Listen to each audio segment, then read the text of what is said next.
Very good morning and happy Monday! Guys, ang sarap sa feelings nowadays. Lagi kami late natutulog. Lagi kami na late nagigising. Parang full of energy. Thank you Lord. Dahil kagabi guys, may bisita ako, 'di ba? May bisita kami. Family ang aming bisita. Dalawa lang naman sila. So, ayun, at yun ang sabi ko sa inyo, pag talagang official na, tsaka ko na lang i-share yan sa inyo. So, yan yung pinaka-top secret muna natin. Ibigay muna natin sa kanila yung kanilang pribadong relasyon sa ngayon. So, ito guys, yung dinala. Ayan. Oh, may sneakers. Favorite ko ito guys.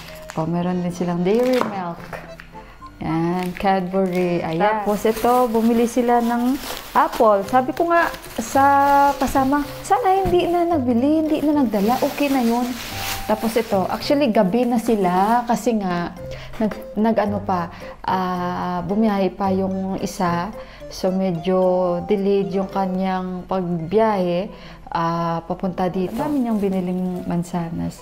Okay guys, dahil nga season din ito ng green orange pungkan. Yan, pungkan bang tawag dito. At saka, mag-prepare na ako ng aming brunch. Actually, nagluto ako kagabi ng moton. And, tinanong ko naman itong bisita namin kung kumakain ba itong kasama niya ng moton. Sabi niya, oo, kumakain. So, kaya yun ang niluto ko kagabi kasi syempre, di ba, Dasay special. So, bumili ako 1 kilo and then nagluto ako. Yung pala pagdating, sabi niya, hindi ako masyado nakain, konti lang daw. Pero nung nag-dinner kami, at least nakadalawang serve siya ng rice, o diba? So I'm very proud na naman dahil nagustuhan yung luto natin. And then, si Deepak yun, sabay silang kumain 3 kasi nakakain ako siguro mga 4 pieces na slice ng karne guys, kasi ang sarap talaga kumain ng moton guys, sa totoo lang. Talagang ang sarap-sarap kumain, kaya ayun, at mamaya yun din ang kakainin ko. And then, hindi naman tayo kumakain ng grabe, no? Kasi dapat, syempre, pag sobra, hindi rin naman maganda. Dapat marunong tayong mag-limit lang.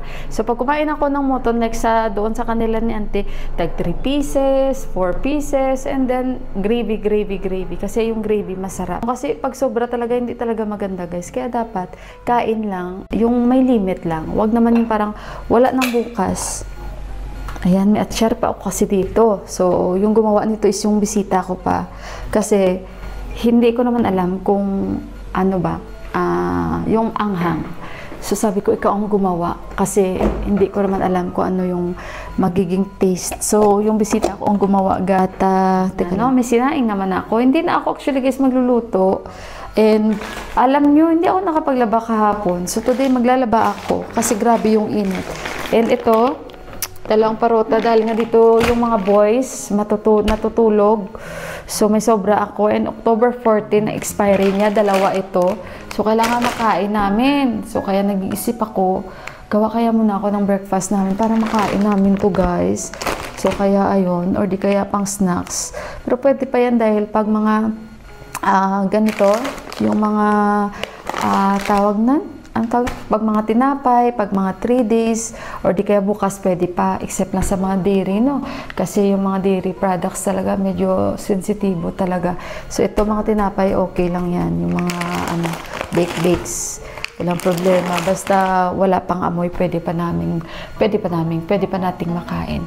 So, mag-prepare muna ako ng breakfast. I guess, ito, yung fruits, and then yung egg parota, kain tayo. Ilagay ko muna itong mga prutas natin. Yan. Actually, bumili ako ng papaya kahapon, 2. Mabuti yung nabili ko is matamis. So, I think today bukas na. Bukas na yung mga shop sa amin. Magre-recover pa ang mga yun kasi mga halos pinaubos nila ang mga binibenta nila. Tikman natin ito mamaya, parang ang sarap. So, thank you. Thank you our visitors. Ngayon, siguro kung mayroon din kaming mga dito, mayroon kaming tika-tika this time, no? Siguro makikita nyo na naman yung lamesa namin. Puno na naman ito ng mga saging, Puno na naman ito majority ng mga ano guys, mansanas. This time at least meron kayong nakikitang pungkan. Kahapon pala guys, nag-ano ako, banana Q ako ng saba. And yung pag banana Q ko walang oil yun again. Inaano ko yun, pinapakaramelize ko yung aking asukal. Then ilalagay ko yung ano guys, saging na na-boiled na and balik-balik na rin as usual. Okay guys, mag-prepare na ako ng aming breakfast and magiwa na ako ng fruits namin. Tsaka mamaya-maya ulit. Mag-ano muna ako? Mag-ano guys, sasampay na. Pero kain muna tayong Snickers. Binigay ko na kayuhan, yung isa. Very tanibad. So, ayun. Mag-bold na tayo dito. Magsampay ako nito, tapos isang lundo pa ko sa Ilonggo. Isa pa kalundo. Para may energy tayo. Malamig na guys. Windy pa. Yung may nag-comment sa akin, yung sa kapatid nila ni Buwan na babae, na hindi siya napagamot. Yung isa, yung maganda, na may mental issues. So, hindi po siya napagamot. Gawa nga na nawala po siya. Nawala siya. Basta na lang siya nawala, guys. Kumbaga, naglakad-lakad siguro. Tapos, yung family niya, walang pakialam sa kanya. Yung asawa niya, tapos mga anak niya. Ganun ang nangyari, na hindi na daw siya hinanap ng family niya. At parang wala daw pakialam ang asawa. Sa akin naman, guys, bakit pa pinakasal? Kung may diferensya sa pag-iisip, diba? Bakit pa pinakasal? And maganda daw talaga yun. Ganda nga naman siya. Siya daw yung magandang sister nila ni daddy din sa tatay. Pero bakit pinakasal, diba? At pumatol din yung inarrange sa kanya. Dahil siguro kasi maganda. So, kaya nung nawala, hindi na daw talaga sila nag-effort na hanapin pa. Tapos, medyo malamig. Malamig. Kahit may araw, malamig na siya, guys. Bigla yung yung paglamig dito. And, wala akong magsakita. Mga towel ito namin. Bilis lang ito sampal. Ayun, guys. Diba, may pinsan si Deepak na nagka-problema recently. Na-share ko yan sa inyo. So, ngayon guys, alam nyo ba, okay na siya guys. Dahil diba, pinagamot siya. And then, nag-therapy siya.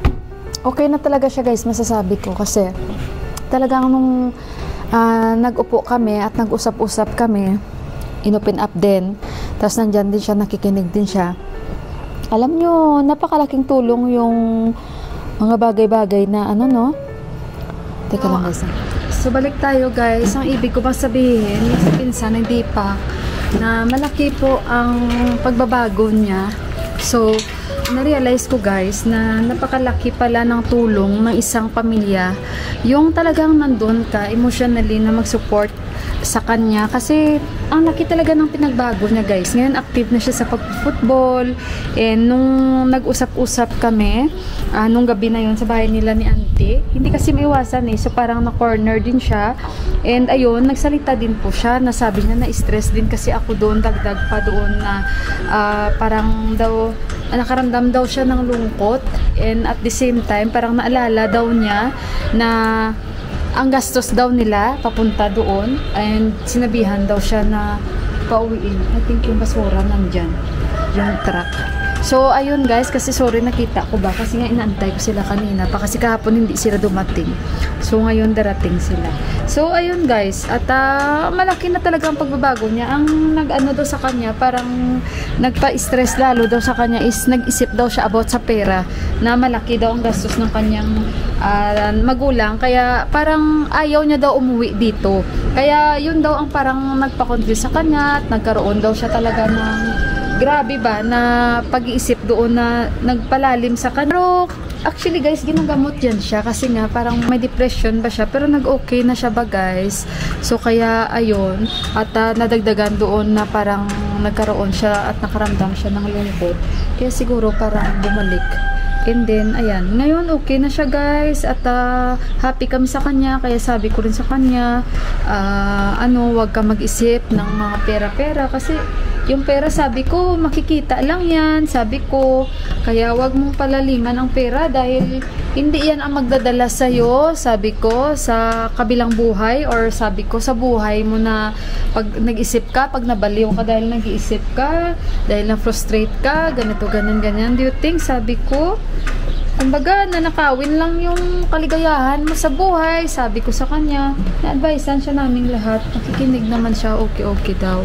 Pero sabi namin, ang laki ng pinagbago mo ha, unlike before. Kasi kahit nag-uusap-usap kami, tulala lang talaga yan siya guys. Hindi siya ba nagsasabi ba? Tsaka guys, maling grupo. Maling grupo ang kanyang, nasasalita. Kaya ako guys, happy ako na malaki yung pagbabago ng pinsan ni Deepak. Kasi bata pa siya eh. Sabi pa nga di ba pag hindi siya bumalik magpapakamatay siya. Pero wala na, okay na sa kanya, tinanggap na yun. Kailangan mag full talaga. Kasi siya bigag-bigao, nalalaglag. Kaya ito, talaga ba siya, yung fully recover, hindi yung mag-trust lang na okay na siya sa mga sinasabi niya. Kasi mahirap din. Siguro ito lang muna, lalaban ko yung mga panty at saka brief at saka yung towel, yun lang, and the rest bukas na. Kasi alam niyo ba bakit tinatamad din ako magkilos-kilos? Kasi mayroon tayo guys, hindi pa uli ang lahat. Hindi pa uli ang lahat. Oh, Diyos ko Lord, nalagalag siya. Ay, si Juan, sabi niyo, kalibutan. Kasi minsan pag nagugulat ako, ay kalibutan, gumaganyan ako, nalalaglag kaya ito. Yung kanyang sabi niyo, mama, what happened? Yung kanyang ba guys, doon, yung pinakamin doon, nalalaglag siya. Pasaway din ito, pasensya na kayo guys. So, ayun. At, isampay natin to, nakapagsampay na ako ng mga towels. Kasi medyo, yung araw, ganito siya, padaan-daan siya and very gloomy. So, yung iba, hindi naman ganun kadami talaga yung labahin ko. Basta priority ko lang itong mga panty at brief. Kasi pag ito yung maubos na, wala na talaga. Baka yung brief ni Deepak masuot ko. Ay, ambot na lamang daya. So, ayan. Ayan na naman si Mr. Araw, labas. May araw ba guys? Pero malamig. Malapit na ang talagang taglamig. Malapit na. Ay, tama na, naglag na naman siya. Ano naman? Itatapon ko na talaga ito. Ganito siya guys. Ito yung hindi maganda, Ay, ambot. Teka lang guys, ha. Tawa si Juan.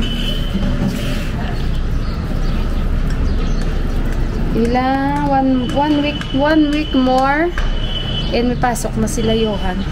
Yung kapitbahay ko na isang araw, sugaw siya sa akin. Sabi niya, nasaan na yung tika mo? Nasaan na yung tika mo? Sabi niya sa akin, ito yung kapitbahay namin guys. Yung nasayaw lagi. Nagsusuklay kasi siya. Nagsusuklay kasi siya, pasaway talaga ito. Nagsusuklay siya. Sabi niya, nasaan na yung tika mo? Sabi ko, wala kaming tika sa ngayon kasi namatay yung bayni namin. Sabi ko sa kanya. Sabi niya, sinong bayni? Kasi kilala niya kami yan Sabi ko, hindi ka siguro familiar sa kanya. Ganun ba? Sabi niya. Ganyanin ko na lang ito para safe na hindi malaglag. So, ayun. Kaya pala. Sabi ko, ikaw, bakit wala kang tika? Sabi niya, wala. Wala rin mga anak niya. Ewan ko bakit wala. Baka may namatay din sa family nila. Ganon. Pero grabe, sayaw-sayaw. Grabe, sayaw-sayaw niyan. So, sandali muna guys. Akyat tayo guys. Sila ni Bay. Wala ako regalo sa mga taga-basura guys kasi sorry kasi kung mayroon ng akong cash, mabibigyan natin sila next na lang. Bay. Papasok yan si Bay. Automatic na yan si Bay. Papasok. Kasi nga kahapon syempre nagdasay din sila guys. Actually guys, nagbibigay kami dyan sa kanila pero wala kasi akong ATM. Kaya sorry. Next na lang next month bibigyan ko yan sila. Taga dito lang yan sila sa amin, banda nakatira. Ayan sila.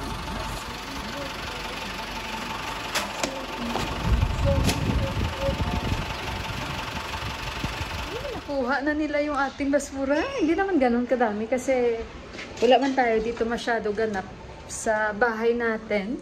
Kasi kung may ganap tayo dito, di marami tayong naipon na mga basura. Ganon. Again, so, guys, si-end ko na yung aking morning vlog. See you na lang mamaya ulit. Mag-relax muna tayo.